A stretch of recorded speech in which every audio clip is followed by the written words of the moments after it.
Well, for those tuning in, we do these shows about once a month where we do a Redbird Roundtable called Conversation with the Nation. We get some guests on that contribute across the Cardinal community online, and whether that be bloggers or podcasters or just personalities that are, familiar with Cardinal fans. We try to get, everybody's opinion and takes and just have a discussion. And on this show, we've got Russ Robinson. He's a blogger for Redbird Rants joining us. We've got Andy Cockrell, who has Cardinals Off the Cuff. Brad Range, Usual Suspects. And we got Carter Ethwich, the Cardinal Cowboy, joining myself and Jared Redwine tonight. And we'll be going over some topics and stuff as far as the Cardinals are concerned, coming off a pretty rough series with the Padres. I'm sure that'll be what we touch on first. Jared's busy in the background performing surgery, it looks like. But now, what are you guys' thoughts? We'll kind of go in order of how I introduced you guys. What are your takeaways from this Padres series? I know going into it, some people were thinking this was kind of like a good way of testing the Cardinals. We've had some easy opponents, but you go out and you face a team like the Padres, that's really where you're going to get tested. And to come out of there, first time we've been swept by the Padres in quite a long time. What are you guys' takeaways? We'll start with you, Russ. I got to tell you, I was shocked, and especially with Wayno and Kim, the way they broke down. I knew walks was a problem with the staff and with the bullpen. I just didn't see it breaking down like this, like he did. And I understood when some of the articles I read today that the Padre coaches were coaching their batters to take pitches from the Cardinal pitchers. They thought there would be a lot of walks. They saw this. They thought this would happen. I can't imagine them thinking it would be this. They would get these many walks, but they apparently saw something that maybe the rest of us just thought was a kind of a minor problem. They thought they could turn it into a big advantage for them. Yeah, walks were definitely a killer, and I mean that's kind of been a bugaboo for the Cardinals this season, but not quite to that extreme. What are your thoughts, Andy? Yeah, speaking on walks, the pitcher that has the most walks for us is John Gant. He's got like 27 walks in 34 innings, and he didn't even pitch against the Padres, right? So when you look at it that way, it's like, holy smokes, what happened? But I just think going in, like you said, going into the series, I really thought the way they beat Milwaukee 2 out of 3, and with some of the San Diego's guys being out with COVID, I thought they were kind of ripe for the picking. But man, it really got reversed on us. And I don't know, lack of timely hitting. A lot of times we would get runners on, grind into a double play, and then all the free passes. But it's just 3 games. I know it's easy to throw everybody under the bus at this point, after a bad weekend, but they're still in first. And again, nothing probably cures the losing blues like the Pirates. Oh, that's true. That's true. Having an off day today, I think, helps the Cardinals too, maybe regroup a little bit. But what are your thoughts, Brad? I know it was a rough way of going into San Diego. Kind of had high expectations that we'd at least compete a little bit better than what we did. Well, I mean, like you said, it's important to remember that that's just 3 games out of the season. This isn't the and the other thing though is this isn't the San Diego Padres, right? Their best players were on the COVID list. So you're talking about Hosmer and Tatis Jr. and a couple of the other guys. And so I don't really know that there's a lot we can take away from this other than don't walk as many people. And then I think the other thing that's frustrating too, or one of the things that I notice is this team goes the way Tommy Edmonds goes. It relies heavily on a leadoff hitter, and that's probably something the offense has been missing over the past couple of years. And Edmond has settled into that, but he went cold in the series. And whenever he went cold, then he can't set the table, and then your big boppers can't drive him in. So it'd be nice to see Edmond kind of get back, and then also see Goldschmidt kind of start coming back around again. Yeah. And what about you, Cowboy? What are your thoughts? I know that wasn't a pretty series, but Again, it is just 3 games, nothing to panic too hard on. Yeah, I was excited to see them, going out hot. Did they just sweep the Rockies right before that, if I recall? And so you're looking at a team that's on fire, but and 3 up on the Brewers at the time. But when it gets down to it, man, they just kind of laid an egg. I think a key moment during the series was game 1 when they had an opportunity to shut them down, and then they called that hit by pitch, and the guy was actually swinging. The batter was swinging, or did like a half swing, or not even, but enough to where. But he put a good acting job on it, so he acts like, it hit his wrist. I've never seen a ball fly so far. I played a lot of baseball. I've never seen a ball fly so far that hit somebody on the hand or the wrist or wherever it hit them. But they said hit by pitch. They wouldn't review it. And then I think that kind of set the tone. So that run ended up scoring. That gives them their 5th run. If you notice, we came back. We were down 5-4 was the final score of that game. So I was hoping that would energize them for the next game. Well, we all saw what happened in the second game. They completely laid an egg. And then by the time they were going for the final game of the series, they battled back. I believe they were up 2-0, and then they tied it up, and then they went down 4-2 and ended up losing that game. So it was just a disappointing series all around. Good news is, number 1, Brewers lost 2 out of 3. So when you go in 3 up and then they only picked up 1 game, because if they'd have won 2 or won 3 of those, heck, they'd be tied for first with us right now. But because they lost 2 out of the 3, where were they at? They're playing Dodgers, weren't they? Or no, who was that? No, it's the Braves. They were playing the Braves, and the Braves haven't been playing so well so far this season. So that helped out the Cardinals. So that put us in decent position. And so here we are, still 2 up, a day off, and nothing like to pick it up except to play the Pirates, like we mentioned earlier. Yeah, and to say that we're still sitting in first place, I don't think you can complain too much. A lot of Cardinal fans will, but the fact that we are in first place and got a day off to kind of shake that series off, and then look forward to coming out. But Jared, you got to see Arenado hit some home runs. His bat looked good there. Just unfortunate that we couldn't put together at least 1 win. I know we battled back in the first game, but the last 2 games were pretty brutal. I'm pretty sure I didn't see that. I think Arenado only hits home runs in Coors Field. You can't hit them away from Coors, is what I've always heard all these years. So, yeah, it was nice to see him still grind through and perform offensively. But, yeah, it kind of sucks. We kind of talked about this on our other show, Chris, about how we thought this was going to be a good measuring stick for the Cardinals. So that's what I'm curious on everybody's take is, what you guys thought of this series. We knew it was going to kind of be a playoff atmosphere type situation. It was going to have that feel to it. So now with that being said, we go and we get swept by the Padres. What do you think, Chris? What do you think that means for the Cardinals? Do you think they're going to take a minute, kind of step back and reassess and figure out, how to move forward from here? Maybe what went wrong in the series? Obviously, walks were a big one. Well, I'll tell you one thing that I'd consider is, Matt Carpenter might be a relief pitcher from here on out. That was pretty wild to see, him in a game pitching. I know in our group chat I'd made the comment, just throw Carpenter out there, why not? But that was pretty funny that he was the only Cardinal pitcher in that game not to give up an earned run. So that was pretty wild. Again, I'm not too concerned. I was hoping they would pull it out. In game 1, it looked like they were kind of chipping at the bit there at the end. But, again, it's too early. It's 1 series. It's nothing to panic about. Just, again, glad to see that the Cardinals are in first place. That's what it's all about. If you can hold down that, I think we're going in the right direction. But walks is definitely going to have to be something that the Cardinals pitching staff needs to address. Yeah, what about you, Russ? I was going to ask you, what do you think? You think this was kind of a measuring stick series for the Cardinals because they were a little bit on a roll. They held first place in the National League for a minute, and they've been leading the Central, and then come in, and then they hit a roadblock there with the Padres. Yeah, I think so. I think they kind of woke them up. I think it makes them go back and regroup. I'm glad they had a day off today, even though they're coming up against the Pirates. I'm glad that it was only they had Monday off, and I think they got another day off Wednesday or Thursday, I believe.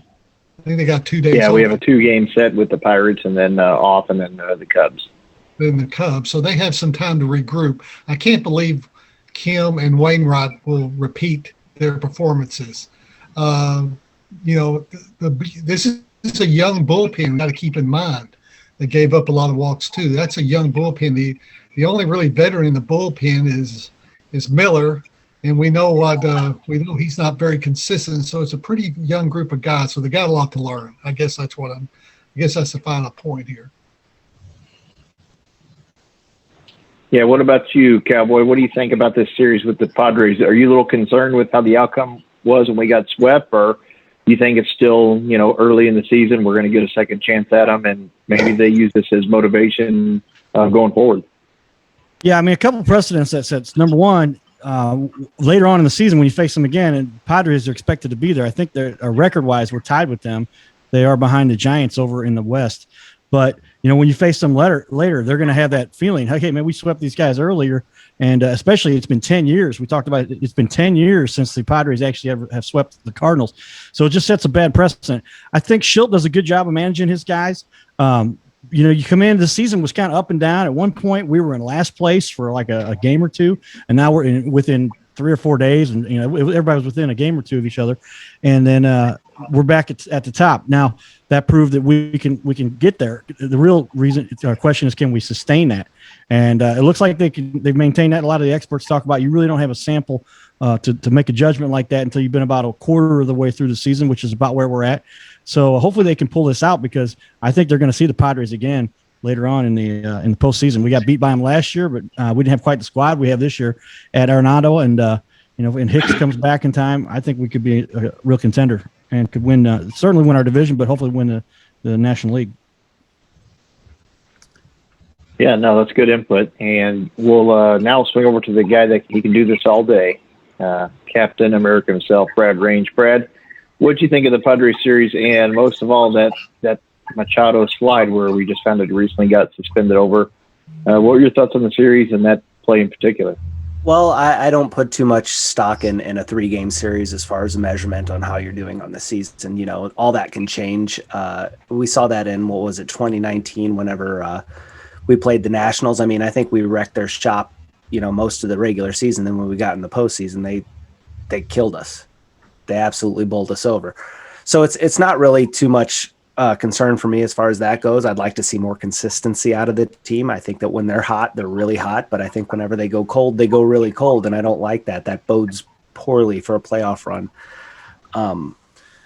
But as far as the Machado slide, I'm a little bit surprised he got suspended. I saw that. I wasn't outraged. I wasn't surprised. I wasn't like, oh my gosh, what is he doing? I mean, it's Manny Machado, so he has a history of doing these sort of things. So I didn't think it was anything particularly egregious on his part. But he got a 5-day, 5-game suspension? Is that what it just came out with? Yeah, 5 games, and he said he'd do it again. I'm not surprised he would say that either. I think the way you beat this Padres team is you keep them down emotionally. They run on fire, and if they don't have emotional fire, they don't play well. And we saw that last year in the playoffs. They were a dead team until they hit that home run, and I think it was Tatis got to fire up his bench, and then after that, it was just all downhill from there. So if you can keep them inside the park and keep them emotionally quiet, they're not a dynamo team. They're very, and it's weird to say that about a professional baseball team, but they run on emotion. So as far as the Cardinals go, I think Michaelis will be back by his spot in the rotation. So I'm kind of curious to see where it goes from here. Miles Michaelis tends to pound the strike zone. He's a good influence for young pitchers. It might help them out. I would like to see the pitchers stop picking and start attacking. I don't think that this is a matter of ability. I think they're just trying to be too fine. So I'd like to see them attack hitters, go inside, go high, go low and away, work it, change speeds and that sort of thing. So I'm not too concerned with it. I don't use it. Like I said, I don't put too much of a measuring stick in this. I'm actually pretty pleased with where the team was, because I know in the off season, I said this team was more than just one player away, referring to a Nolan Arenado, but they look a lot better and a lot more formidable this year with him in the lineup. And I guess it just gave everybody else confidence, because a lot of the other guys are playing a lot better. Yeah, no, that's great. Thanks, Brad. And Andy, what do you think? Coming to you now, you're sitting right up next to the Wall of Fame underneath the Busch Stadium there on the way back through the tunnel, it looks like. What do you think of this series? I mean, the Padres, obviously, they gave out a lot of walks. You can't do that to a young, hungry team like this. We can't give these guys extra chances. That kind of backfired on them in this series. And what are your thoughts? Do you think this is kind of a, we like at least to get one, but, me, I was a little concerned we lost 3 games. I know it's early, but when you start seeing these playoff caliber teams, maybe it's a wake up and the Cardinals can say next time, oh, hey, we weren't really prepared. We weren't ready for it. Next time we need to be. Yeah. Ultimately, I can give you a long answer, but I'll start with a short answer. It's May 17th. This team's going to look way different in September than how they're playing right now, whether that's better or worse for both squads. I think that just the clutch hitting wasn't there. There's too many walks, and but you can't panic. I mean, like they said earlier, the Padres looks like he just disappeared. I'll keep going. Padres definitely run on emotion. They're almost like a college football team or basketball team, right? And once that kind of snowball gets going, they're hard to stop. And we saw that last year. But a 3-game sweep in May, and again, it wasn't against. I'd be more concerned if it was the Central Division team. The Reds did that, or the Cubs. They're out west. We don't have to worry about them until the playoffs. So anything can happen. Again, they kind of had our number last year at the end of game 2, or what was it, game 2 or 3, when they kind of started taking over that series. I guess it was game 2 because it was just a 3-game series. But I don't think it's anything to panic about. Again, Michaelis should be back Friday, what I've heard. Start off that Cubs series and go from there. But again, I know they're not panicking over 3 games. So as hard as it is not to panic as a fan, you can. It's a long season. It's not 60 games this year. It's 162. So they'll be all right. Yeah, no, the Cardinals. I was still here. Sorry about that. Go ahead, Jared. Oh no, I was saying sorry. I was still here. I just had to turn off my camera for a minute. So I'm gonna say one thing. I think the Cardinals are a better team than what we were last year, but I think the Padres, I'm going to go ahead and assume that we make the playoffs and we end up having to face a team like that. Their pitching is a lot better than what it was last season. So, I mean, they've kind of loaded up and have that all-in type of mentality. The Dodgers have, a stacked team that, it was surprising to me that the Giants were in first place in the division over there. The Dodgers kind of been bit by the injury bug and not being able to hit right now. They've kind of been through a slump. But as far as the National League Central, I'll kind of go around. We've talked, me and Jared and Larry Cox that do our flagship show. We talk about this, every week. We kind of just go over the week that was in Cardinal baseball. And what have you guys, your takeaways so far of what this season, like how you kind of predicted this season to be going as it sits right now? You've got some injuries, with Hicks and Miller, and you see them in the taxi squad called up. We kind of had the outfield of, Justin Williams getting a lot of playing time, and now Harrison Bader's back. What are your concerns and thoughts about the Cardinals as they stand right now in first place on their path? We'll start with you, Russ. Well, I went into the season concerned about the outfield. I didn't think there was enough bats there they could depend on. I thought, Carlson has worked out. Tyler O'Neill, since he's come back from injury, he's doing great. And even Bader, who I had lost faith as a batter, he's doing really well. So we don't have to depend on Justin Williams and Austin Dean or put Tommy Edmonds out in the outfield, Gold Glove potential second baseman. I thought that was just such a shame when he was having to play right field or something. So I feel good about what I'm seeing from the outfield. And, of course, I kind of expect Edmonds is a better second baseman than I thought he would be. I didn't know he would be that good. And even the day he played shortstop this weekend, he looked pretty good there. So, the infield's solid. We kind of expected that. So the thing I'm concerned about is getting everyone healthy on the pitching staff. If we got to get where it looks like we've lost Hicks for most of the year. So I'm concerned about how this bullpen shapes out. Right now it's not too bad, but Some of those guys aren't going to help out much. Some of the guys they brought up recently, who in our left-handed side of the bullpen looks kind of weak right now. I mean, we got Cabrera, and he's doing fairly well, but Miller we just can't depend on, and Webb he looks like he might be in trouble this year. So we're going to have to get some help on the left-handed side of the bullpen from somewhere.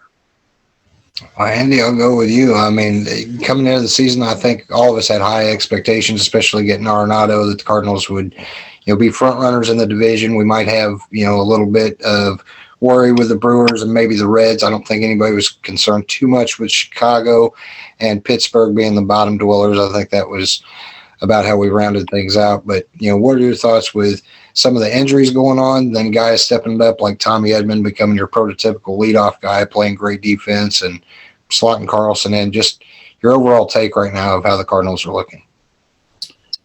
Yeah. Again, like he said, the Cardinals outfield is definitely producing. Carlson looks like a potential rookie of the year. Bader's back. He's getting hits almost every game. And O'Neill, since he came back, he's just crushing home runs, showing off the guns.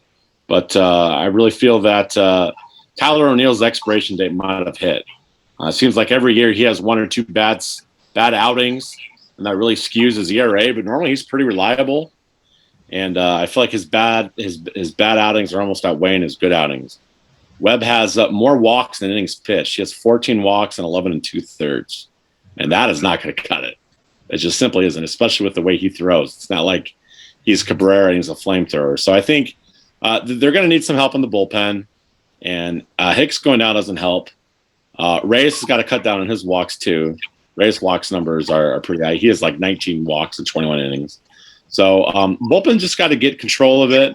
Again, Reyes has really walked a tight wire for a lot of those saves. He's got out of it every time, but you can't continue to walk guys and think you're going to end up doing high fives with your teammates. But again, Michael's getting healthy. So the starting rotation should work out. I think Flaherty has gotten a lot of run support, so that's really helped. Again, I don't think he's ever going to put up the second half like he did in 19. But he doesn't necessarily have – I mean, he's probably our one. But, again, Carlos has been looking better. So if you get Carlos back, like we know what Carlos can be, along with Flaherty and a healthy Michaelis, who when he's right is really good. Again, you definitely see how much Dakota Hudson meant to this team. He really would have helped out this year in that rotation. Because, again, the broadcasters really seem high on Oviedo, but he has just kind of had mixed results. And you can see there's a lot of tools there, but it's like that sports car that can't get out of the garage, I feel like. So, again, Brewers, they got aces stacked on top. I feel like you cannot overlook them. And when you look at Cincinnati's team, again, I know they lost Bauer, but with that offense and some of the pitchers they have, they should be doing better than they are. It's weird how they kind of tread water around 500, but they can't get over the hump. Like you said, Pittsburgh and Chicago, I don't know. I mean, to me, you can't count out Chicago. Chicago will do something stupid with all their stars, and they'll all get hot, and they'll all think it's 2016, and they won't think it's once every 108 years. But I don't know. It's still May, and again, like I said, in September, the roster isn't going to look like it is today. They'll make moves. It's just I think they're also scared of making moves after everything that's happened. I know this is turning a long-winded answer. With all the trades they've made, you don't want to trade the wrong guy, trade the wrong prospect, and see him hit like Babe Ruth in the World Series like we did last year. Yeah, and Brad, so right now we're kind of sitting with some injuries. Hicks will obviously be out a while. Michaelis will be returning from his injury. You've got DeYoung on the injured list, where Sosa hasn't really got much playing time. Even with DeYoung's low batting average, I know he's leading the team in home runs, but you've got some injuries, and then you've got guys that have kind of filled voids, where Reyes has been kind of lights out and the closer role for us. I know Jared and I were kind of hoping he would get a chance to start early in the season, but that kind of fell through. What's your opinion on the way this team's kind of shaking out and where they're slotting guys? Well, I think that really, honestly, this team's going to go the way the starting pitching goes. last I saw, I think that the starting pitching and the bullpen had pitched about the same, or the bullpen has pitched more innings than the starting pitching has. And that's one of the things that actually killed us in this series, right? The starting pitching had bad outings with walks and whatnot. So if we can get our starters to start going 6 innings, 7 innings into a game, then you have less question marks with the bullpen, right? Then you got what would you put Gallegos and Reyes at the end. So if you got a starter that can go into the 6th or 7th inning, you've only got to put three guys in there, 1, 2, 3, and then you're done. You're out of the game. Generally, that's how you hope. So I think if they can get the starting pitching sorted, and I think that'll happen when guys like Michaelis come back and take some of the pressure off this bullpen. I think you'll see the bullpen come around. I think they're just a little taxed right now, and that's sad to say on May 17th, that our bullpen is kind of worn down.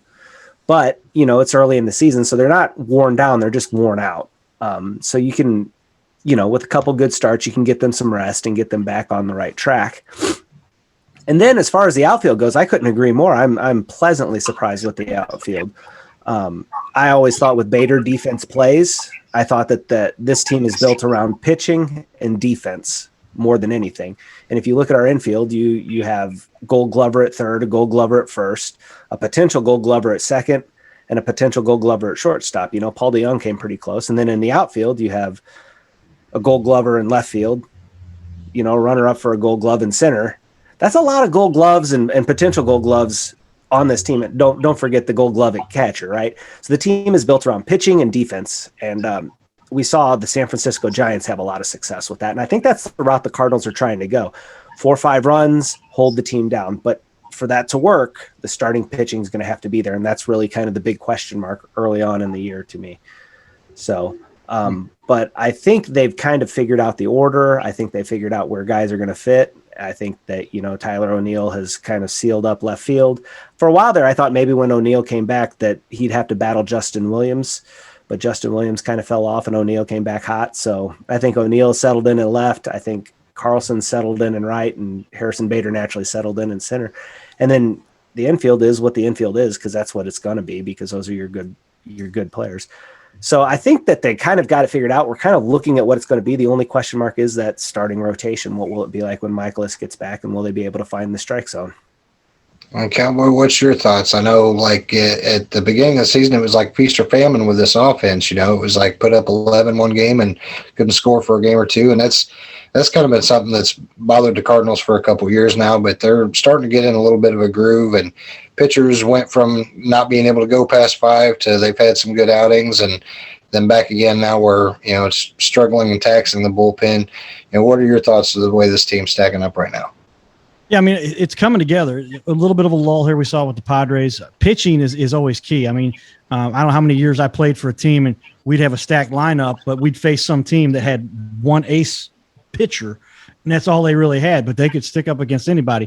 So if you can put a good pitching squad on the field, we got a little bit to work on the starters. I think Flaherty, obviously, but if we can get I'm convinced if Martinez can pitch like he had in the past and like we've seen flares of this year, he seems like he's more focused. He's doing a good job, but the pitching is what is really going to help hold us through. I remember the Diamondbacks when they had Schilling and Johnson, and they were, you were guaranteed 2 wins almost every time. And so then you face those guys twice either one of those 2 guys or both of them twice in a 7-game series, you're going to win that series. So the Cardinals need a little bit of a pump up from their starting pitching. Their hitting's doing okay. I think DeYoung needs to hit a little bit. I love Carpenter, but I would just if he never batted again, I think we'd be all right. For the Cardinals, gotta love him. I looked him up. He's been around, close to 10 years now in the Cardinals organization, and it just seems like he's lost it. But yeah, it also then depends a lot on who's hot at the right time of year. We saw where the Cardinals in 2006 and 2011 when they're coming in hot, that doesn't really matter. How often do we see the first place or the number 1 team in the league with the best record in the National League or the American League, and they don't even get to the World Series? So if they can get things tuned in, I think Schilt does a good job. He's the only manager in Cardinals history who didn't play professional ball at any level, but he's showing he can keep up. There's only been 2 other managers in the history of professional baseball that have won a championship that didn't play the sport. but it seems Schilling has a good respect of the team. I think something Matheny lacked. We saw Matheny doing well over in Kansas City to start, but now they've kind of fallen off. So the Cardinals are the team from our wonderful state of Missouri here, and if they can keep it in stride without going too hot, but get that pitching on and then get hot towards the end of the year. That's what I think is the key to winning. It's almost gotten to where it's like hockey, who's hot at the end of the year, whether they've done well throughout the season.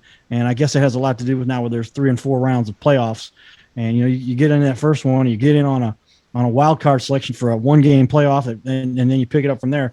The Cardinals, they just need to get there, and if they can get home field advantage, that does play to their strength, but they do play well on the road too. So I just like to see them get hot at the right time with some good pitching, I guess would be my summary on that. Good answers. I kind of agree with all you guys. And Jared, you got something you want to line up?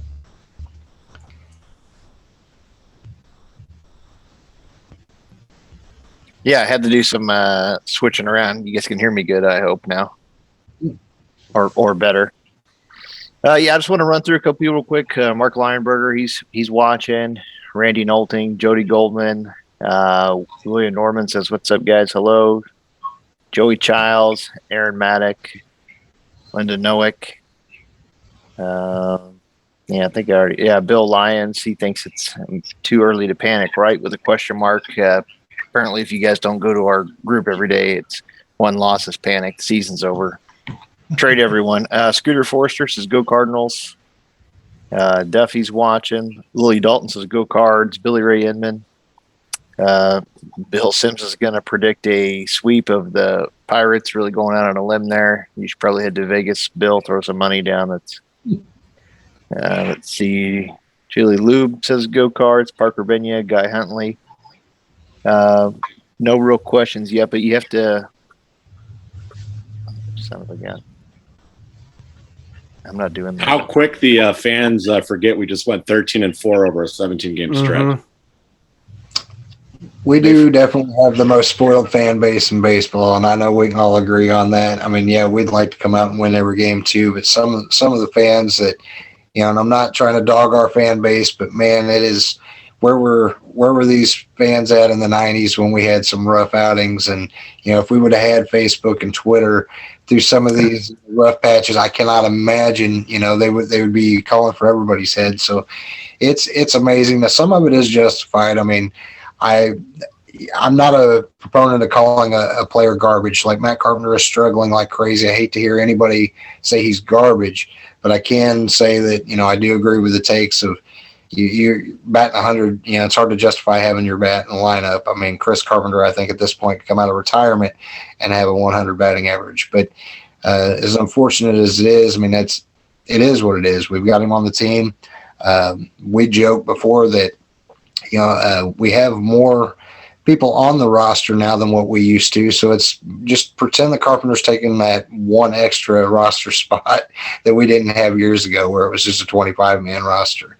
I'm a little surprised that Schilt hasn't went to Sosa as much. Nagowski at the beginning of the year, he was tearing it up in spring training.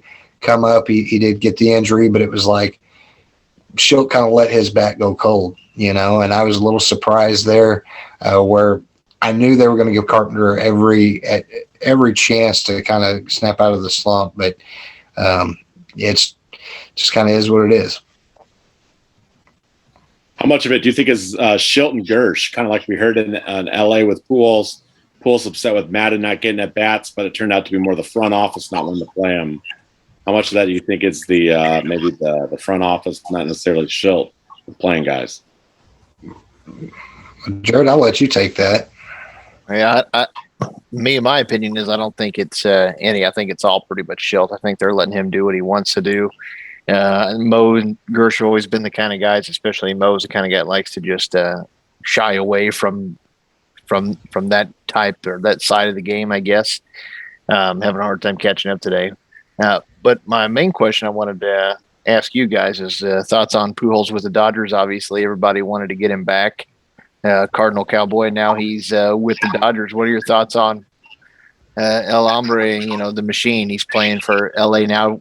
Were you wanting him to come back to St. Louis, and did you think a potential reunion was going to be possible? Yeah, I would have loved to have him back personally. I think he would have brought a lot of excitement to the Cardinals and what we do here. But it's just a tough fit. You know, if you got Goldie there, you got Matt Carpenter who can fill in at second.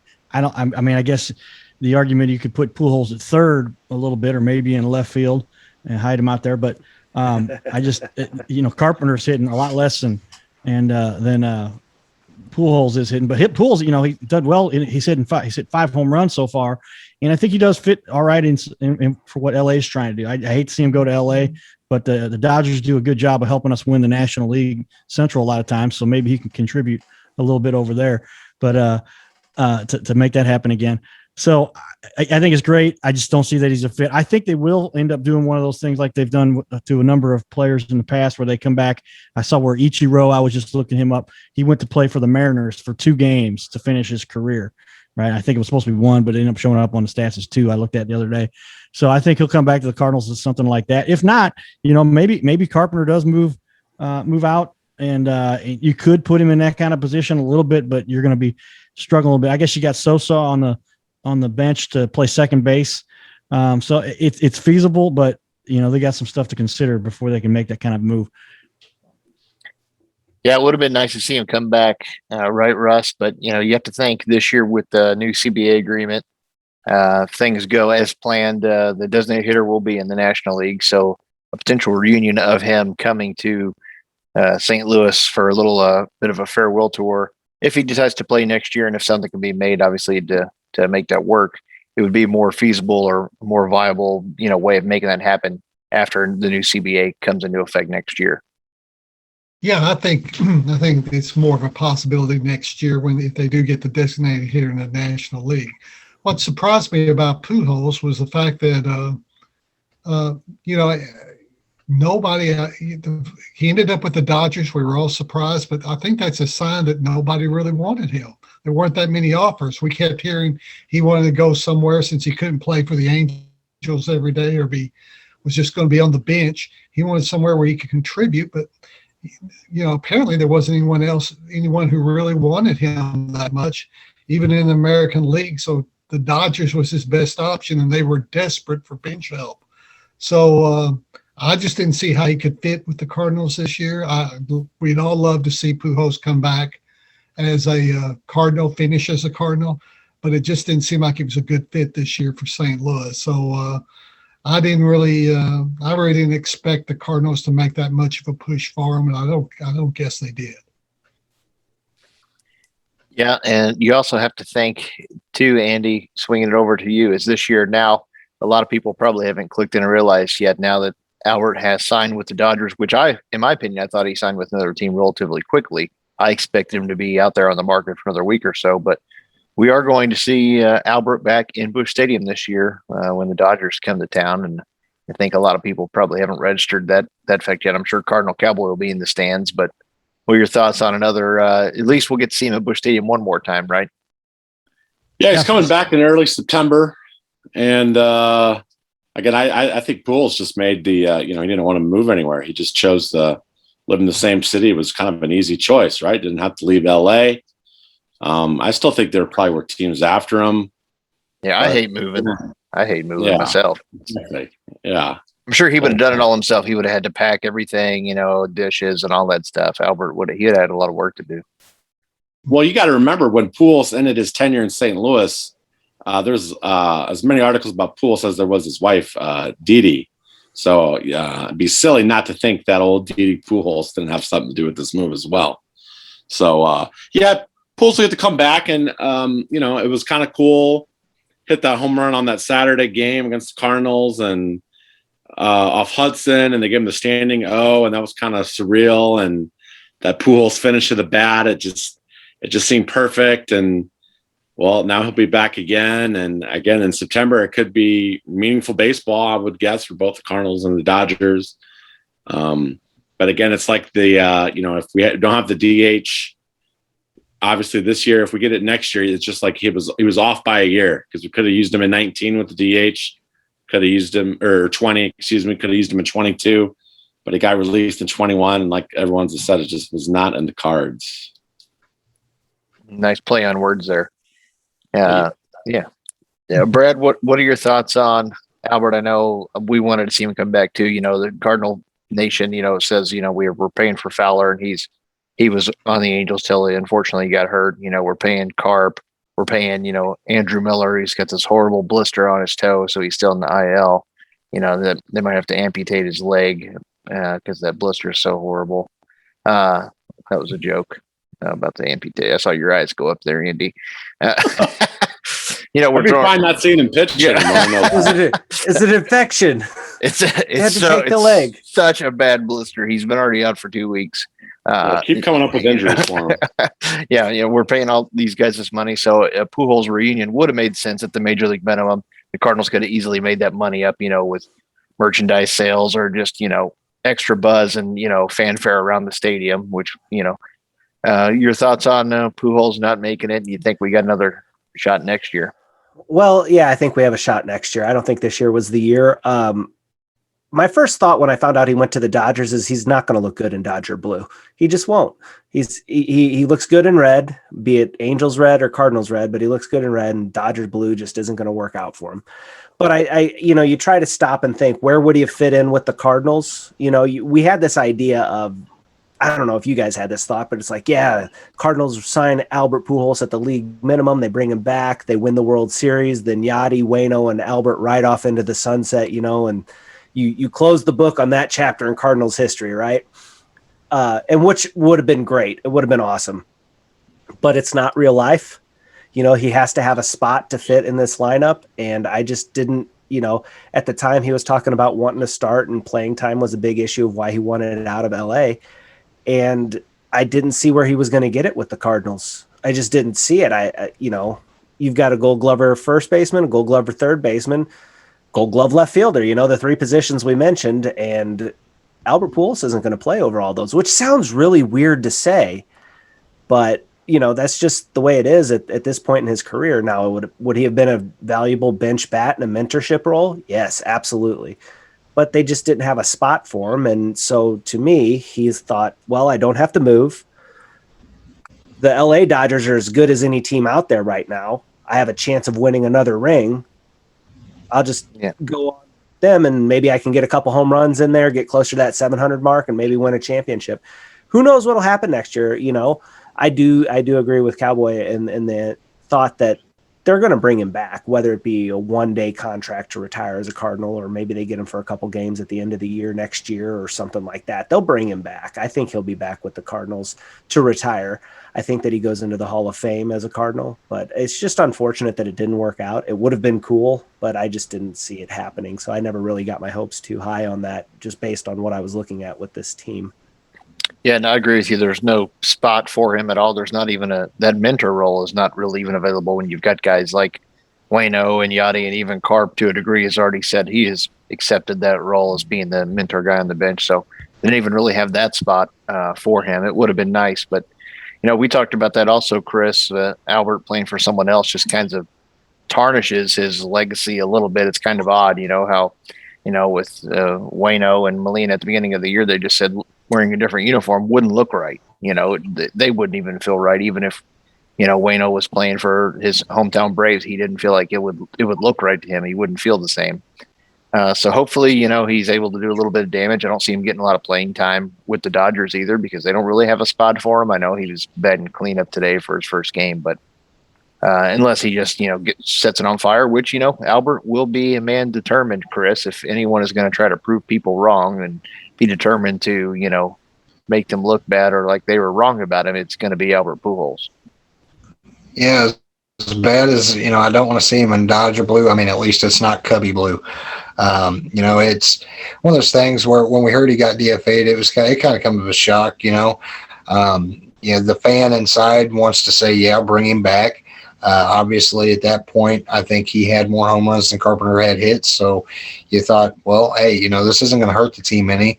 When we did have guys like Nagowski up, he wasn't getting much playing time anyway. So I didn't think that bringing Pujols would block any young talent per se. But, at the end of the day, Wainwright and Molina and Arenado all kind of had made comments publicly that I thought maybe they were trying to recruit him. You know, Arenado in a post game was like, "Hey, you're my favorite player."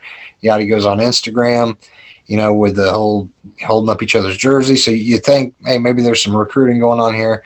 I was surprised to hear, you know, a couple reporters say that the Cardinals had some interest, and then, you know, a couple reporters shot that down. Ideally, I would have liked to seen him, you know, show up, but there is the chance that as good as Molina and Wainwright have played this season, I don't think there's any reason to think that either of them are going to want to hang it up this year, unless for some reason we do win a championship. Then they might just say, hey, that, you know, you can't script a better ending. But if we get close and the DH does happen next year, you might have the ultimate farewell and bringing Pujols in where all three announce at the beginning of the season, this is it. You know, I mean, with Pujols, he kind of said today in his, you know, interview that he's not going to say whether or not this is it. You know, he's going to wait till the end of the season. Well, guys like him and Molina and Wainwright, I think going into a season, they need to say if this is it. You know, I think they need to kind of get that fan farewell. You know, that would be an ultimate farewell tour. I don't want to see like Molina just hang him up at the end of the season and that be it. You know, I want to see him get his ovations at Busch Stadium. I want to see that. So I was a little let down that Pujols didn't go that route this season, but still cross my fingers that we'll get to see it at some point next year. If I can add one more thing, I think Pujols is chasing 700. That's why he's not going to want to say it's it. If he ends up at 697, 693, he's going to come back and hit 700. That's what he's chasing. And then the one thing none of us mentioned was no one had Pujols getting released in May, right? If this happens in August, 1,000% he's on the Cardinals because it's a limited thing. But right now they're still trying to figure out, hey, does Carpenter have anything left in the tank? X velocity is this and all this type of stuff. And it didn't make sense to sign him now. But yeah, if this would have happened later in the year, definitely. But again, no one in baseball would have said, oh yeah, Pujols is going to get cut 35 games in the season or whatever it was. So that's I think the biggest thing here. That's a good point too, Andy. You know, we do have a question, and I guess we'll throw that out. Guy Huntley's asking, you know, if Carp doesn't regain the form, you know, it's good transition because we just saw Albert get released by the Angels. But, you know, how long does the Carp, you know, experiment continue with him? He's not playing much, but how long does he continue to hold that spot until the Cardinals finally make a move and do something there? When you see a guy like Albert Pujols can be DFA'd, Matt Carpenter obviously has to be feeling pretty vulnerable himself. What are your thoughts on Carp there, Russ, and how long do you think is left in the hourglass? How much sand? Oh, I would say to the trade deadline, maybe at the most. I think that they've got to address the bench situation sooner or later. And, you know, it's pretty obvious Carpenter's not going to get – it's probably what he is. He is what he is now. And I think there's no getting around it. And I think they know it. And I just think they're just maybe they're just waiting, for a little more time, but and wait for the right moment to just to make the move. But I think they'll make the move no later than the trade deadline, if not before then. I don't think this is going to go on all season. Yeah, Chris, do you agree with Russ' assessment on the timeline there for Carp and how much longer this holds on? I mean, the money's already going to be gone, but we haven't really seen, and on the flip side of that, we haven't really seen, you know, Schilt utilize the bench much at all unless we've had injuries this year. You know, guys that have been on the bench, it's not really the Cardinal thing we've seen in the past is a lot of these guys get playing time, at least, you know, 1 or 2 starts a week. But most of these bench guys like Nogowski before he got hurt, even Sosa, aren't really seeing much time. Yeah, I mean, we've talked ad nauseum about, you know, Carpenter and the struggles, and, you know, we get on his case, but we're all pulling for him. I mean, we hate to see him go out there and struggle. What he's meant to the organization, he's done everything that they've asked him to, except for the last 2.5 years. You know, he's played every position, but, you know, it's one of those things where spring training, you know, he was struggling mightily. It's started into the season. We thought maybe the month of April, a little bit into May, if this continues, you're just going to have to cut bait. some people say, well, it's just a slump. Well, this is a 2.5-year slump. Carpenter's not going to just magically get out of it. It looks like when he swings, he's got that hitch in his swing where he's swinging with a broken rib. Hits right into the shift, refuses to lay a bunt down, although he has had a couple this season. It's frustrating because you hate to see that happen to a guy, and Father Time does catch up to everybody. It's no offense to Carpenter, but it's insanity to keep running a guy out there expecting different results. I don't care what his launch angle is or his exit velocity. I mean, if it goes into somebody's mitt, it's an out. It's not helping the team. And so I could see the trade deadline being like the final straw, but it wouldn't hurt my feelings if it happened before then. Yeah, Mr. Cowboy, I want to come to you, sir. I got a couple of questions here. The same thing from a couple of guys. Bill Sims and Parker Benya. The Cardinals have played well at Busch Stadium this year after getting swept by the Padres. You think they're going to have something to prove and maybe whooping up on the Pirates, hopefully a little bit coming into the series that starts tomorrow? Yeah, I mean, the Cardinals have done a good job of, keeping themselves in position. They haven't fallen. They've actually kind of rose from the ashes. Their season didn't start off so well, but yeah, to get a shot at a team like the Pirates, it's only a 2-game series, but hopefully it does give the Cardinals enough juice to get things going, because the last thing you want is to go into facing the Cubs and have not had the fuel tanks lit, because if you got two of the bottom dwelling teams with the Cubs and the the Cubs and the Cardinals, or the Cubs and the Pirates, yeah, you're going to end up with a really rough series, and then where you go from there, because those are a couple of the teams that are ranked lower in the league right now. So yeah, let's hopefully we can keep it going here. Again, I don't want them to just blow it out and turn it into one of these super hot teams, because they seem to fizzle out before the World Series hits. And so if we can get it to where we're just going to keep it a nice strong stroke while we get into the playoffs, and then run it through the playoffs, that's what I would like to see, and bring home another one of these real soon. So I know it looks bigger on TV. You'd think they'd keep this thing under better surveillance, but I got one here at the house. I thought maybe you might have snatched that thing with some kind of special event or something, the way you're always running around. Yeah, they left the cake. They left the case open, so I took it. Well, they're probably not watching, so you should be safe. Right. We got this 5-game series with the Pirates and the Cubs. Hopefully the offense is going to be coming back, Brad. And then next thing you know, we've got a pretty good road trip coming up, and we will be playing the Dodgers, by the way. Just looking at the schedule here at the end of the month on the 31st, we head into LA to play the Dodgers. So we'll be seeing Pujols in less than 2 weeks. Who knows how often he'll be playing, but we played the Cubs and we hit the road for the White Sox, and then out here to Arizona where I'm at. But what are your thoughts there, Brad? Sorry, on the Pirate series and the Cubs. Obviously the Pirates are going to be looked to kind of put a little stopgap and try to show everyone, hey, we're still the team that we are. And then the Cubs obviously gives them usually a little more extra oomph, and the stadium will have more fans in it whenever the Cubs come to town. So what I think will happen, or what needs to happen, because I think what needs to happen is they need to have a bounce back series. They need to have a strong showing against the Pirates. And when I say a strong showing, I mean not come back and win a game, in the 7th or 8th when they're getting down or whatever. I think that they need to take control of the games from the beginning, put together good at bats, get the lead, and keep the lead. And it'd be nice to see them sweep. If they don't sweep, so be it.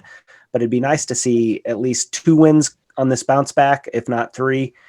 And then I think you got to go and remind the Baby Bears that they are the Baby Bears. I think you got to spank them. I think you've got the Cubbies at a point where you could put their season in a tailspin. If you go out there and you hammer them now, that might be enough to make the front office and all that start thinking about rebuild and all that other fun stuff, all those other fun words that come out there. Because that window closed on that team, or is closing on that team faster than I think a lot of people realized it would. So what do I think they need to do? I think they need to win both series. I think they need to win at least 2 in each, maybe 3 in one of them. Right? They got 3 against the Pirates. 2 against Pirates. Quick 2-game set. 2. Okay. Then, yeah. So I think they need Cubs. I think they need to sweep the Pirates. I don't think that they can split that. I think they need to get the next 2 games and then take 2 or 3 against the Cubs. So, yeah, that's where I'm at on that. And as far as and I just kind of wanted to touch on Matt Carpenter a little bit. Yeah, feel free to. If I don't ask you that same question, feel free to jump in. I think that he finishes the team a Cardinal. Maybe he finishes on the DL, but I think he finishes the team as a Cardinal. And I'm just kind of curious because I haven't actually pulled up these stats. How well does he hit compared to the average National League pinch hitter? Because let's face it, that's what he's doing right now. That's going to be his role on this team. And if he's in that area, because I know pinch hitting is hard, I think that they're going to keep him. There's more to what he brings to the team than just actually what he does on the field. And he might actually be more valuable as a bench guy, keeping guys' heads in the game, keeping them solid, to have a teammate that is struggling, but you watch that guy work through those struggles is big learning opportunity for the younger guys on the team. And I think that he offers that. Now, admittedly, I'm a Matt Carpenter honk. I love Matt Carpenter. I said at the beginning of the season that he would be a comeback player of the year for the Cardinals, but it's not looking like that right now. But again, this season's young. And like you guys said, I think that if he would lay a couple bunts down, maybe it opens up the shift a little bit more for him. And if that's the case, then maybe he has a little more success at the plate. But I think he stays a Cardinal the whole year. Yeah, I just like the fact of having him on the bench because, Chris and I have talked about this, and we've seen it happen at least twice already this year. When he comes into the game, even if he's batting, 100, you still have the feeling when you're sitting at home watching the game or in the stadium, you feel a lot better about Matt Carpenter. You feel like something might happen or could happen other than, no offense to someone like a Sosa. You're like, oh, great, let's start walking to the exit as to where, with Cardinal might say, well, you never know if he gets into one. He can make something happen, and he's already made it happen this year. Mm-hmm. But Andy, one way you might see, Carp leave the team, and I want to get your thoughts because a lot of questions here in the chat. People want to know the Cardinals are doing well. What kind of moves do you see them making near the trade deadline? Again, reinforcing the bullpen as the season goes on. Those bullpen arms, they only have so many innings in them. They also put a cap on Reyes' name. So I feel like once they reach that, then who's going to close? Are they going to turn over to Gallegos, or are they going to lift? Is that inning number magically just going to go away, and they can just let him keep throwing? And again, it'd be nice to have maybe a better fourth outfielder. And maybe they had that in Fowler before they traded him. But just another bat.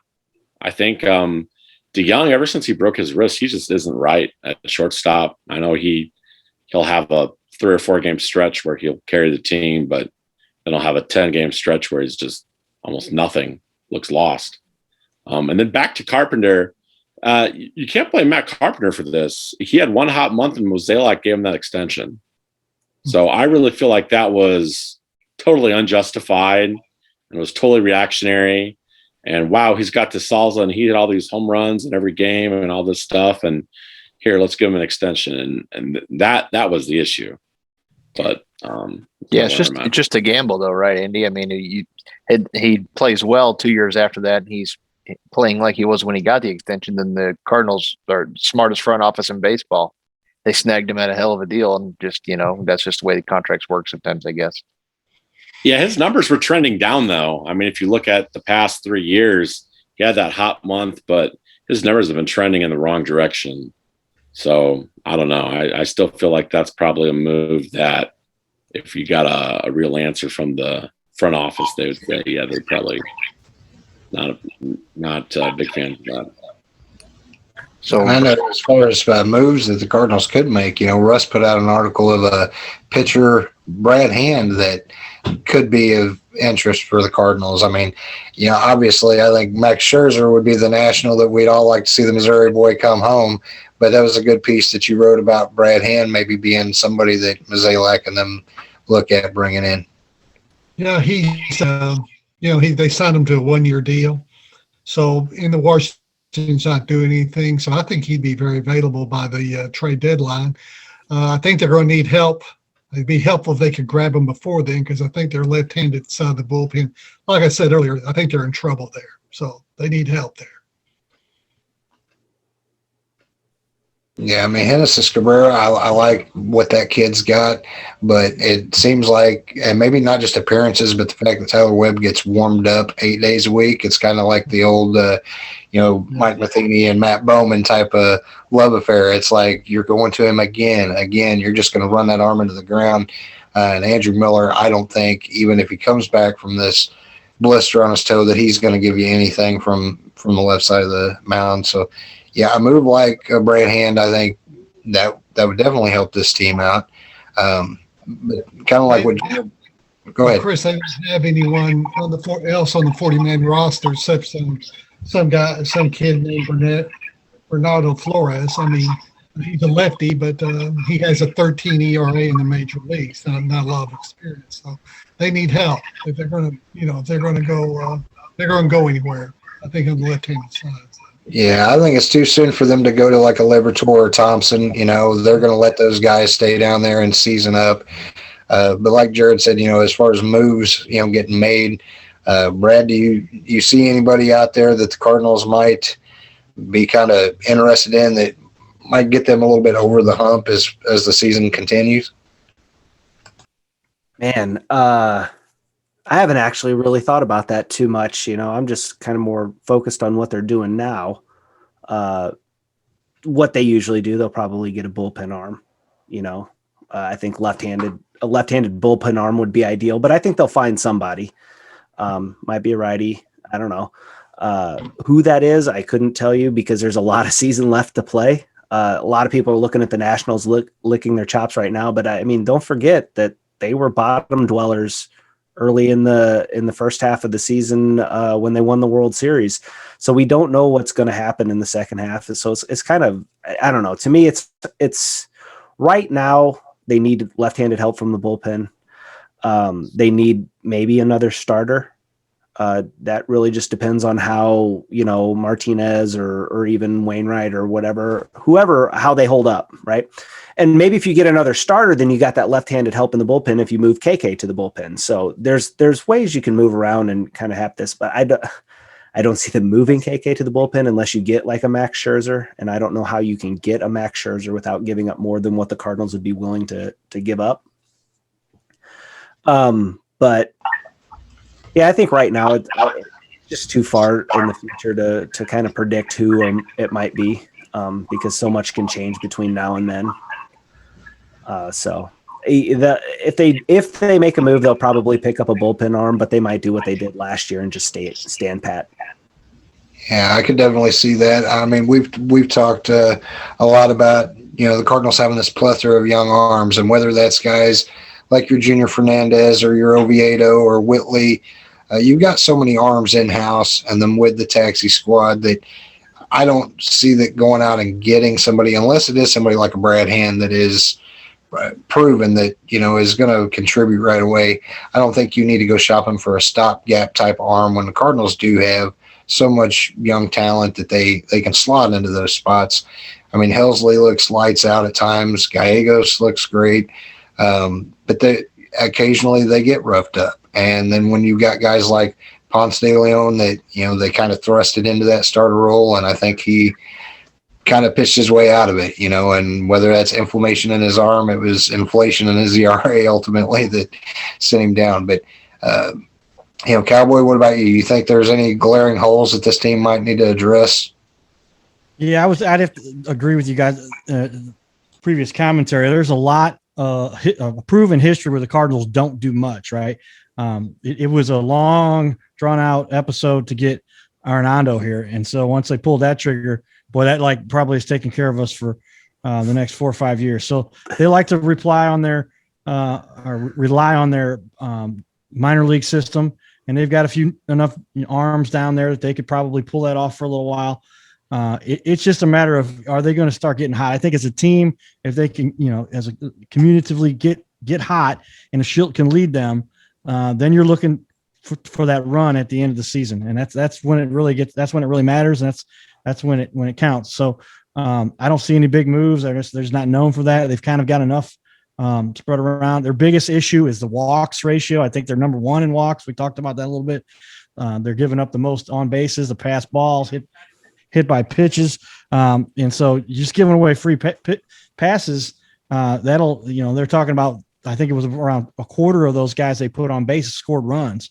Well, there you go. So if they can kind of hone in on that, I think Maddox is their pitching coach, and he can bring that in a little bit, get these guys focused, maybe send a couple of them down, give a couple of the other young whippersnappers a chance.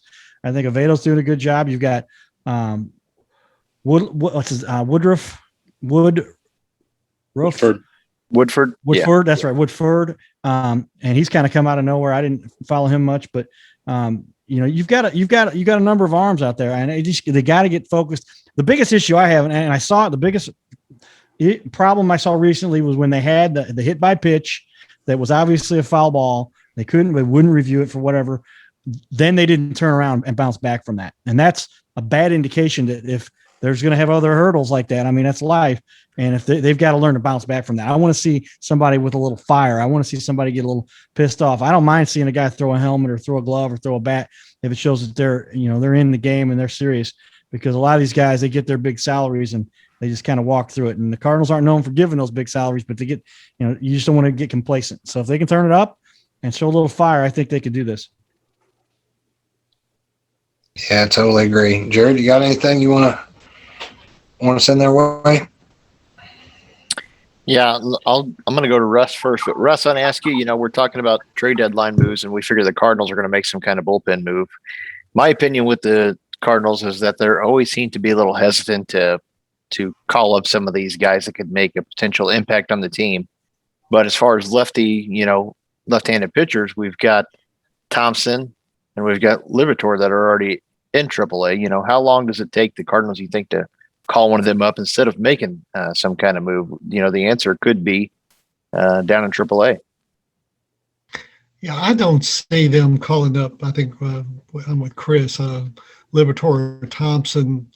Maybe when they expand rosters, they'll bring them up and give them a chance. I think they're really committed to giving these guys a chance to develop, especially since we didn't have a minor league system season last year. So I think they're too valuable for them to try to bring up. If they're not ready, then send them back down. I really think they'll wait no sooner than the trade deadline. I just don't think I think they'll look for other ways to address that bullpen situation other than trying to bring those guys up before September. Yeah, I personally, I feel like a lot of the troubles with the bullpen kind of started early on, even though the bullpen numbers overall are very good. I don't think the bullpen's really our main problem. I think the problem is still our starting rotation and the number of walks that we're giving out. Hopefully Mikolas comes back and does well, but we don't know at this point. We've seen Kim look okay, be pretty shaky. Gant obviously will not be in the rotation once Mikolas comes back, but how often, Andy, do you think they run through those arms before they decide that, hey, we need to make some kind of move here, maybe a call up to see what we have before we make some kind of trade and give away? Because, everyone says Max Scherzer, right, in Cardinals Nation, but we all know that's not going to be a cheap get. Yeah, they don't want to start arbitration clocks with Liberatore or Thompson. That's what it comes down to. And I think when, like I said, when Mikolas comes back, that'll probably shift Gant into a bullpen role. They've got a real quick hook on Kim this year. They do not want to let him get into games. As soon as he gets trouble, they're getting him out of the game. So maybe if he keeps pitching the short innings, maybe he does become the de facto other second left-handed arm. I know he prefers to start, but again, when he started as a reliever. So that might be what happens. But again, we still have, it's mid-May, 10 weeks till the trade deadline. So, there's still time to have those things fixed. And, Webb goes out there and retires the next 10 guys he faces. And all of a sudden it's a different song and dance next week. So just have to see how it plays out. But Yeah, Probably a reliever. Yeah. it could change at any time. And I think, Brad, what you were saying a minute ago is going to be key against the Pirates and the Cubs. You got to win those 2 games against the Pirates and look good against the Cubs. Winning division would be key at this point.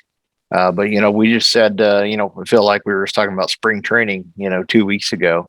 And then we said, oh, it's early. The season just started. It's early April. Now, really, by the time we go into tomorrow, it's going to be, May 18th. We're going to be, by the time they're done with the Cubs, we're going to be heading to the end of May.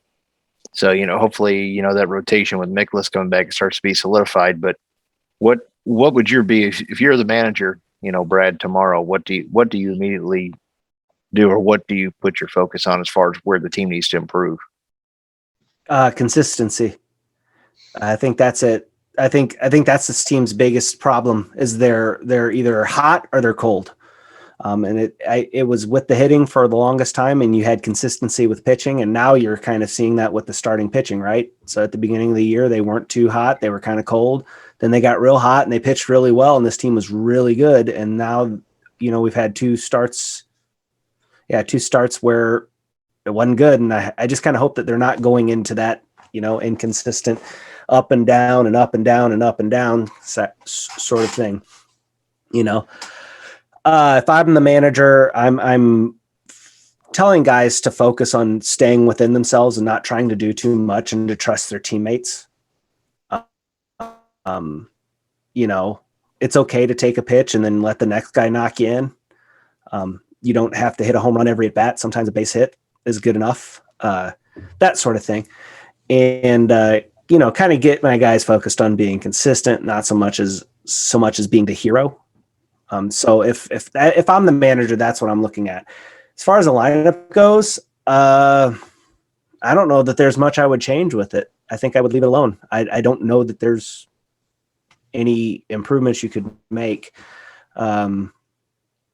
internally or even AAA wise. I think I can't really complain about what Schilt's doing. He's doing actually a pretty good job with what he has.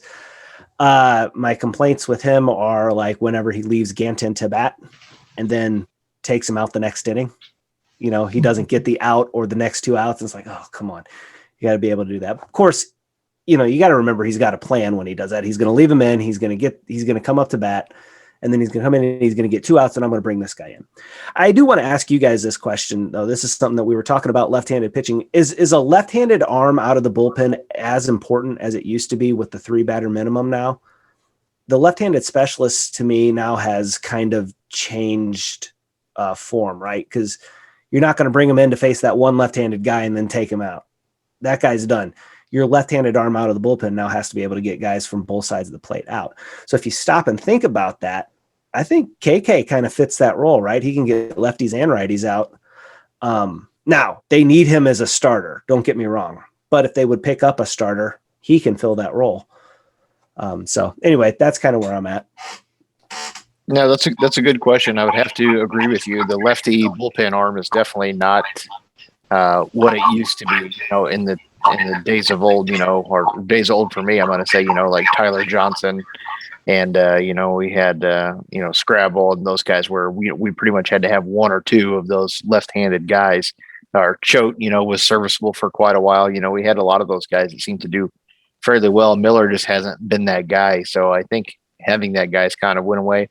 I kind of like it on from a personal standpoint of just, throwing one in from time to time. Maybe you start an inning with someone like Cabrera if you've got a few lefties stacked in there together, or even a switch hitter just to kind of switch them to the other side of the plate to kind of give the delivery may throw them off a little bit. But I think, having the lefties, not probably the best. I think having one in the starting rotation makes more sense. So, Brad, yeah. Brett Cecil might be available. Hard no. Yeah. Yeah, the loogie is dead, right? The left-handed one-out guy, the loogie. Yeah, that's no longer a thing in baseball. With the changing of the rules to get all the young kids interested in baseball to make it a 2-hour and 50-minute game instead of 2-hour 58. Thank you, Rob Manfred. Yeah, and I just think, I know everyone says we need another pitcher, I know starting the clock, et cetera, but you're going to spend a lot more money if you go out and start making a bunch of trades, especially with everyone being in high demand, that's going to be of any type of quality. Brand Hand would be a good one. But, then you look at maybe possibly, duplicating the Greg Holland thing. So I think the front office might be a little shy to go out and pay decent money, but I guess we'll see what happens. My whole take on it is, you have Thompson and Liberatore that are your top ranked prospects. You have other guys that's like Parsons that have been more than serviceable. At what point do the Cardinals finally say, hey, let's take a look and see what some of these guys got? The Rays are good at it. Some other teams are good about calling these guys up and letting them play early. It seems like, to me, my opinion, and Chris, we've talked about this, but Cardinal Cowboy, I feel like the Cardinals just take way too long before they actually call up some of these prospects to see what they can do. They're always just hell bent on keep them down, let them pitch. We're not ready. Let's let them pitch in the minor leagues and get their feet under them. I feel like they do that a little bit too much, and I would like to see them kind of, some of these guys that are more than capable and have good stuff, to try them out a little early. Yeah, I'm with you. I think they have gotten so used to having such a dynamite, minor league system that they've really developed since, the early 1900s. They now kind of count on the fact that they can kind of bring those guys along. They're also kind of stick with a little bit of the nostalgic. Hey, we've got a guy who's proven, a guy who's been in the league for a while. We're going to stick with him a little bit longer. For some of the guys who are in the league, some of the guys that have been pitching for a while, and they don't cut bait as quickly as some of the other teams do. So, I mean, they've just never been a raucous, wild style management type. And so they kind of play it out. Historically, they've done okay. They've got 19, I think it's 19 National League titles, and they've got 11 world championships, second only to the Yankees. So that's just kind of been their method. And bottom line for them and for all these teams is, where do you get a crowd like you get in St. Louis? In St. Louis, we get, an average before the COVID limitations, et cetera, of, 35, 40, 45,000 people at a game. Nobody else does that outside of LA and New York. Right. And so they've got a formula that they don't want to break. They don't mind winning a World Series championship or getting into the playoffs, but it's all about getting that revenue brought in because of the what they can maintain to get 35, 45,000 fans in the stands every game, and they do a good job with it. I think the Cardinal Cowboy contributes to that a little bit. I bring more than I scare, hopefully, but we do have a lot of fun out there, and they let us do our thing. They let us fans participate, and so that's just going to be a matter of, are they putting a good product on the field? I think the announcers have something to do with that too, and they talk about it and explain. So baseball fans in St. Louis are some of the most knowledgeable you'll find, and I think it has a little bit to do with the strategy of where we're at and how we manage our team here. Yeah, Chris, and I'll swing it to you, then you can take the next one if you want. But you have Liberatore and Thompson. Just my whole thing is, you're going to look for a good pitcher. Those guys are, top of the prospect list. You don't have to give up anyone to get rid of those guys. They can save money whenever they're already concerned about money. And then at the end of the year, if you need to make a pivot move, you're going to have a lot of money on the books. But you also probably want those guys to come up and pitch. Why they've got guys like Molina and Wainwright on the bench, because there's no guarantee they'll be here next year. But if you need a pitcher, you need a starter. That's just my thought process. Is we've got them. Everyone says we have a plethora of arms. What good does it do if we just keep trading for guys? Yeah, I mean, that's, we've talked about that too quite a bit. Of, you've got to see what you got in some of these guys. I mean, you can't just hold on to them and play the what if game and package them in a deal, and then you get a reliever that we have for a year or two that isn't productive. I say you keep riding guys like Oviedo and Woodford and Whitley. You see what you've got. Some of them might, their stock might skyrocket. Some of them, they might fizzle.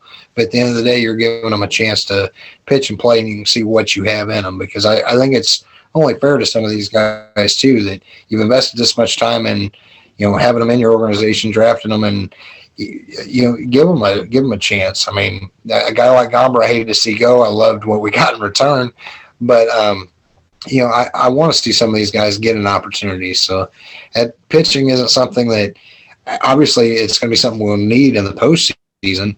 But I think right now in the season is when you ride your guys like Whitley and Woodford and Oviedo, and you just got to package pieces around, see where they fit, and go with what we have as far as the arms are concerned.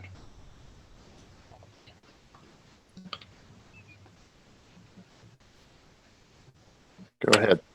Go ahead. Well, I don't want to keep I was like, what are you looking at me like that for? No, I don't want to keep these guys too long.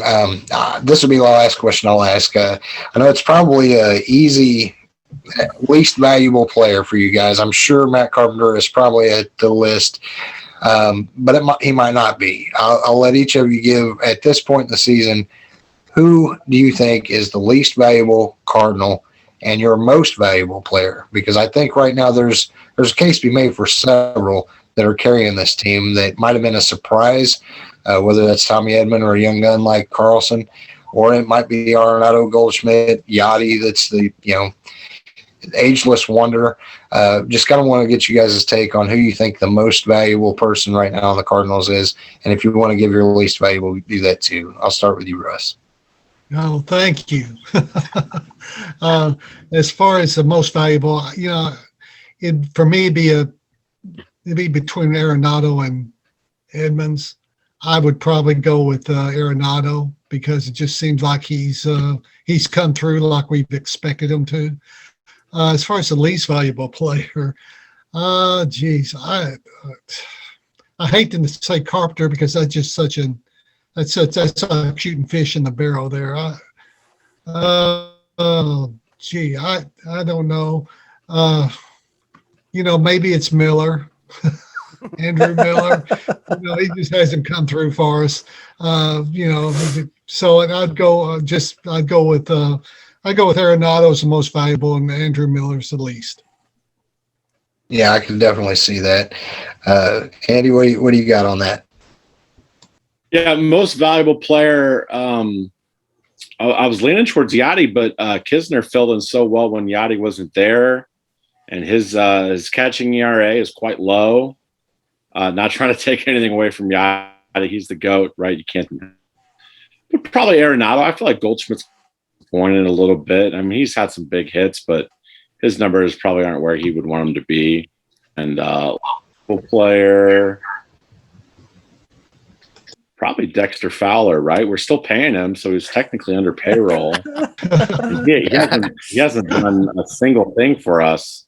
And then I have one award to include the MVPPP, the most valuable position pitcher. I might have added that's definitely Matt Carpenter, right?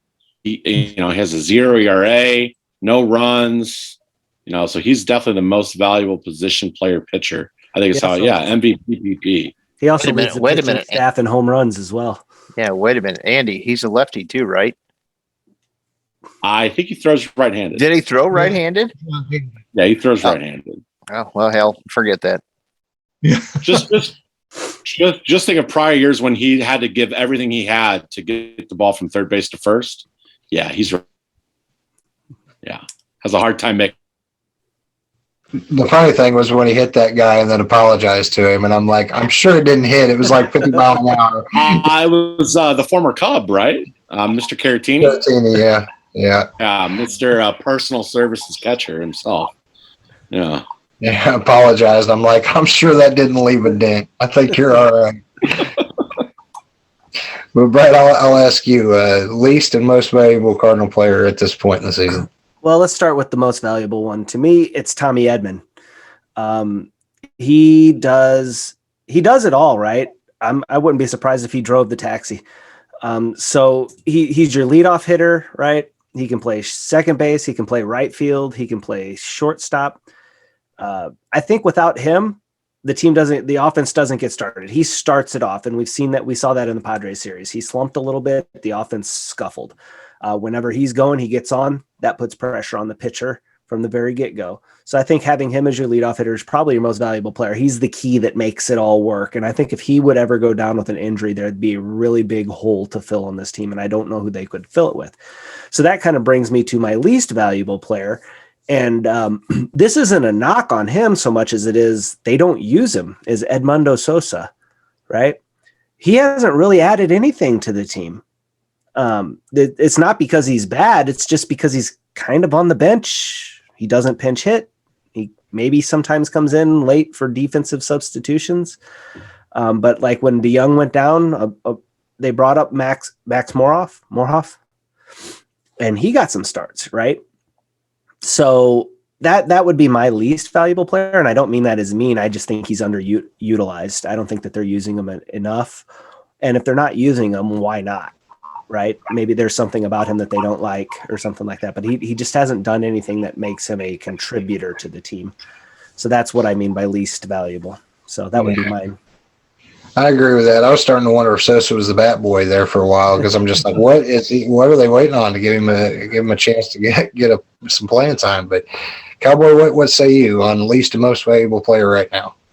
Yeah, well, I think if you're going to go by the stats, which that's you got to stick with Yachty. He's the guy who has done the most to do the most damage offensively. He's just been kind of your leader of the team, and just does everything they need as a leader to be your most valuable player. But I think probably the biggest surprise, a lot of people I've heard the case for Arenado, but you kind of expected that from him. Somebody we didn't expect. He didn't hit so well. He's up and comer, but I think Dylan Carlson has kind of come out of nowhere to become. He's at a certain point, I believe he was leading the team in average, or second behind Yachty when Yachty was out, and that made him the leader. But yeah, I mean, when you've got a guy like Dylan Carlson coming out of nowhere and putting it on and hitting well and getting on base and scoring runs, I think that's a position right there that puts him in a nice place where you got to consider him, close to Yachty and Arenado, and Goldschmidt's come around a little bit, but I think your top three are going to be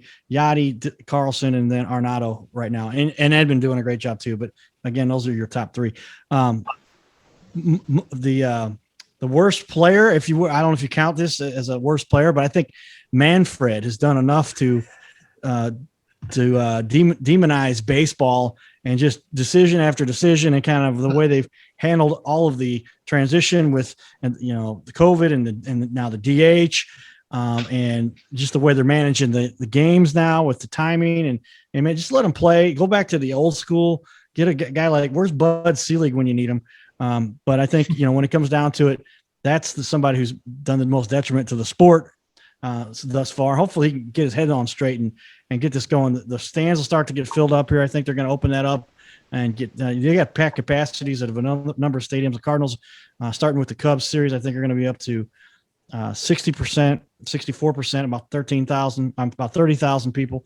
But yeah, those are your guys that are really impacting the game. I think, you got to throw some at Carpenter because he just hasn't done much. And I don't know anybody that can stick around the league hitting 122 or 111 right now, I think. But, they did what they did with Pujols. How long they had to scare Carpenter a little bit. But when it comes down to it, this team has got what it takes. It's just a matter if they can pull through. And they're going to be led by Yachty. He's going to be your main player, I think. And it's just a matter of time to see if he can hold on for another long season without too much injury. A short stint on the IL, they call that now instead of the DL. But if Yachty can keep leading, Dylan Carlson and Arenado, those three guys can make your squad and put Cardinals in position to win this, at least the division, and then certainly the National League, and then hopefully pull off another World Series title. As our camera shot, we got multiple cameras here, but we get our trophy here and get it going. So that's what I do. Hey guys, thanks. I appreciate you guys allowing me to be on your show here. I've been watching the show. I've been following you guys forever, and Cardinals 24/7 does a great job, man. Cardinals Nation 24/7 does a great job. Appreciate all your work. I think you're up to like 40,000 fans in the group there too. So good work. Yeah, that's pretty wild. We appreciate that. Thank you very much. Jared, I'll hit you up with that same question, and then I'll answer it. And if we want to bring it home, we'll go ahead. But who do you have right now as your most valuable and least valuable Cardinal? I gotta agree with Brad. Tommy Edman. I think everyone was so worried about Colton Long being gone. And would Edman, would that transition from a couple years ago his offense? But I think he's proven that his defenses look really good. But I can't even remember the most recent stats because I was off grid with like no power this whole weekend. But they talk about his stats all the time of how, when he gets on base or he scores a run, the Cardinals are pretty much shoe in to win. So, I mean, that's as Tommy Edman goes, they say it about Fowler with the Cubs, as Edman goes, it seems like we do as well.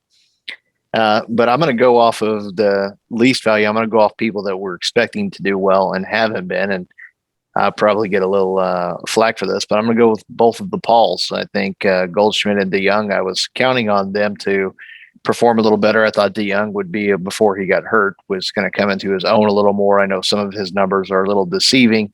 He's not as bad as his batting average has indicated, but I thought with, Edman, Goldschmidt, and Molina doing well, that it would kind of take some pressure off of him, and we were going to see him maybe potentially, as you and I had talked, have a breakout season.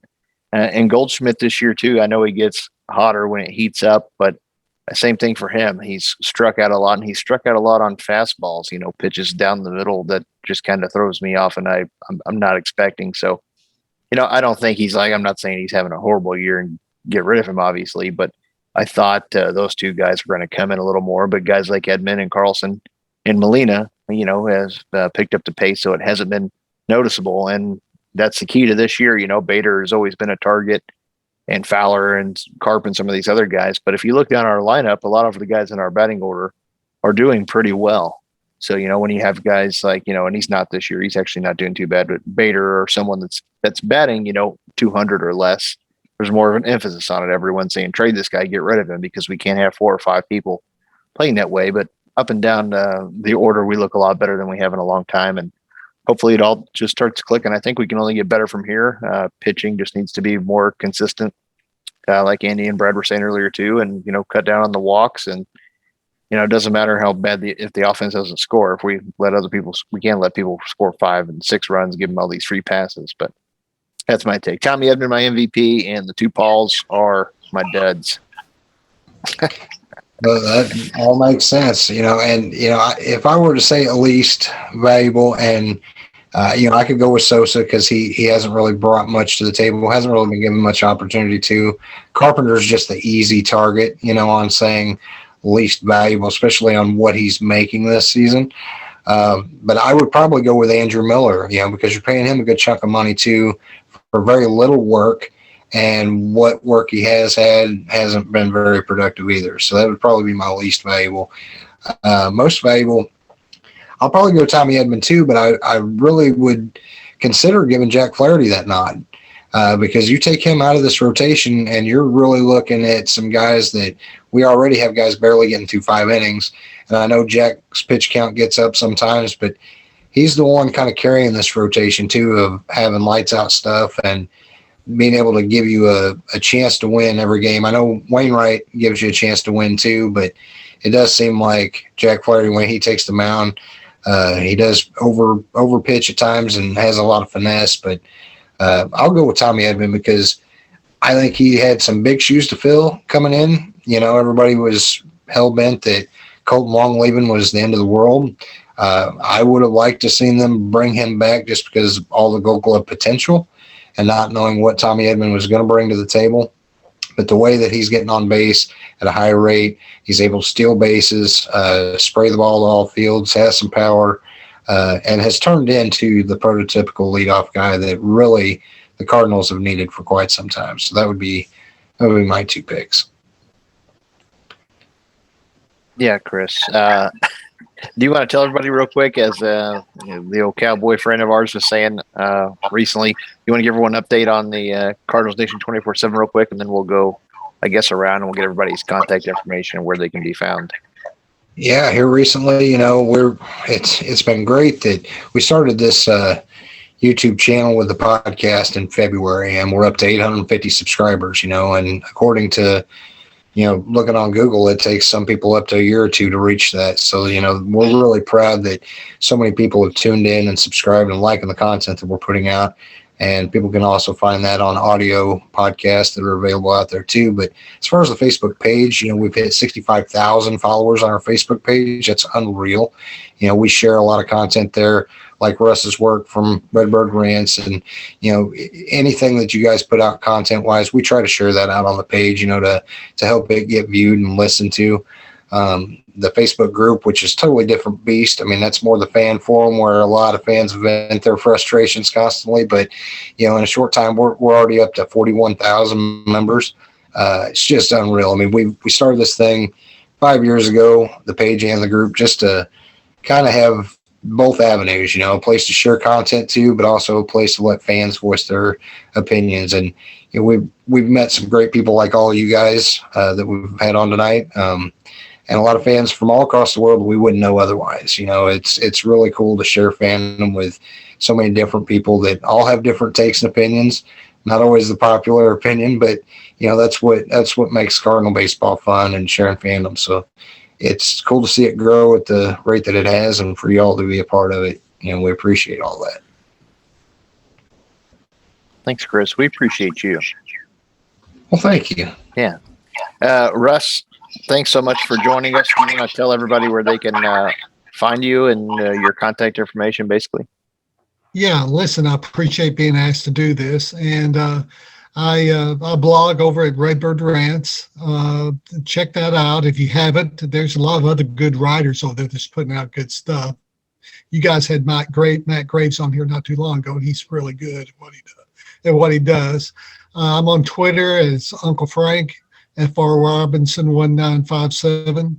And you can find me mulling around the Cards 247 Facebook group. So that's where you can contact me at.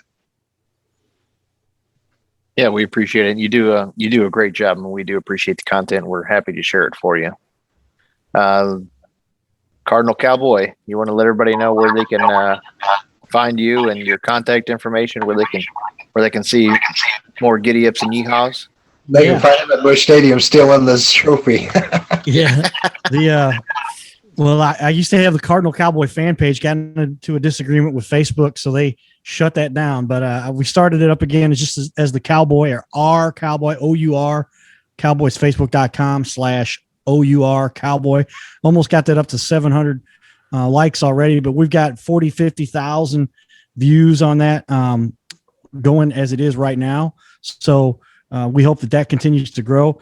And that's the easiest place to get it. I also have cardinalcowboy.com is my Facebook, and there's my Instagram, which is Cardinal Cowboy.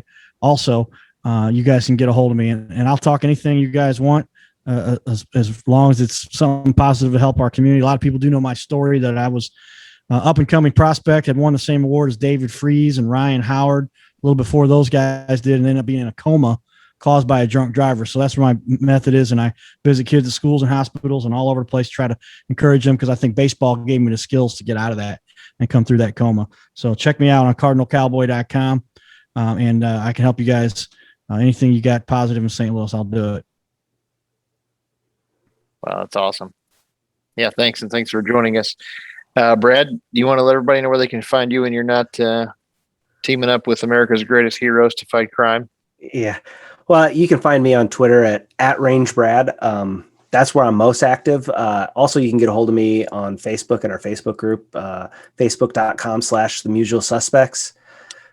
That's where most of our content is. We've had some time off here recently. Aaron's in a transition period in his life. He's at that age where he's moving out and getting his own place and doing that sort of thing. So he's got a lot of stuff going on. He's juggling a lot of things. So he doesn't have a whole lot of free time. We're trying to get content back. We're trying to get ourselves, out there again. I'd love to start streaming again, and hopefully we can get our Facebook page going. And then we also have a YouTube page. If you just search The Usual Suspects on YouTube, you can find us there. Right now it's just some old content, but we're going to be putting some stuff out there, hopefully in the not too distant future, on that page as well. So, and then I think you can follow The Usual Suspects on Twitter at Mutual_suspects, I think is what it is. Okay. So, yeah, we'll make sure we get it right so we can put it in the description. We'll load this to our YouTube channel also as soon as we're done here. And Andy, sir, I like the wall behind you there. It's pretty impressive. I like that. So I thought maybe you saw, a video or whatever trying to one up me or something. And then Cardinal Cowboy has come in with his damn 97-inch back there. But Andy, where can everybody find you at, sir? Yeah, so I'm Cardinals off the cuff, and I'm just kind of starting out doing this. I had kind of written and did some stuff for another website previously. I'm also very busy. I have a 7-year-old son, Gibson. I was playing baseball and soccer and all that kind of stuff. Not named after Kirk Gibson, but So I'm definitely a busy father and all that, but I'm also doing stuff along with Interstate 70 Sports Media. But probably best place to find me is Cardinals Off the Cuff on Facebook. And again, I'm always hopping on the 24/7 website and sharing whatever I have and pushing it out there for whoever wants to see it. But like and subscribe and keep out there and keep producing for you guys. Thanks, man. We appreciate it. Chris puts his heart and soul into this stuff. You guys, as you guys know, he spends a lot of time and effort on this, and our growth and success. Whenever he asked me a long time ago to jump on with him, I'd be stupid to say no, but I've been riding his back this whole time. So it's been easy for me. Our YouTube page has been taking off great. We're just short of like 900 already in like just a couple months period. And they tell us it should take like 2 years to get where we are now, if you look at the numbers. But Chris does a great job. Chris, we appreciate it. And we appreciate all you guys for joining us. You know, he wanted to find a place where everybody could go share all their content. And, you know, even sometimes me, I'll admit I've been devil's advocate. Certain people, I'll say, hey, what are we sharing this? Well, I want everyone to share their stuff. You know, he's a nice guy or an idiot. Both. I'm the first to admit it. But no, I mean, all you guys, I appreciate all your contributions that you do on your individual stuff. Just as far as the Cardinal community in general, it's really neat, like I said, to share fandom with so many people in a group. But you guys bring something totally different to the table too. Not your average fans. You guys really put a passion towards your craft and what you do, whether it's writing or podcasting or, you know, anything you do. You know, so it's greatly appreciated. And that's, again, why we started doing what we do is just another forum out there to help people get, you know, recognized, because it's, your work's appreciated. We appreciate having you. Well, you're so sweet. Yeah. Everyone, thanks for joining us on Conversation with the Nation. This will be on Facebook. We'll release it on YouTube. I'm sure Chris will get it to you guys. To everybody that was watching prior or now or jumped in and out, we do appreciate you guys jumping in. We'll be back in about another month. We'll put that time out. In the meantime, we put out our weekly podcast, which we'll be doing tomorrow. And I guess that's it for us. And I saw you guys, you know, Pools is going to be number 55. It's just going to look so goofy. A blue uniform. He's going to wear number 55. It looks that's not right. It's going to be stupid. I'm writing a letter. And a strongly worded email. Yeah. And I'm going to ask you guys to retype it so it looks better and put it on your format. All right. Well, thanks, his favorite interstate in Missouri. Yeah. That's true. Well, yeah. That's how old he really is. Oh, man. Ooh. I had to do it. Had to. He's no 70. You said that's how old he really is? I didn't get the first part. Yeah, I said that. Oh, boy. All right, that's all I have, Chris. No, that's it. You know, thank you guys so much. We appreciate you. Yeah, everybody go Cards. Go Cards. Giddy up. Thanks, guys. Good one. Thank you. Thank you guys.